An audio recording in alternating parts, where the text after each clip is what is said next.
Hi everyone, I think I will call this tutorial series Practical Cloth Sims. Usually in tutorials about cloth sims you see the typical flag flying in the wind. In this series I will show you how easy and quick it is to do more real-world stuff.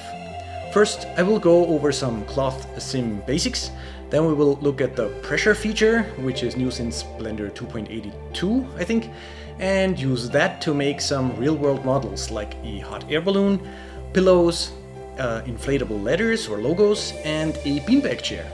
Then we will use what we have learned to make a sky dancer, and finally we will check out how to put some clothes onto a model. All of this is pure cloth sim in Blender. I'm using 2.83 alpha here. You will need at least 2.82 or later. Enough said, I hope you're as excited as I am and will join me over in the first tutorial of this series.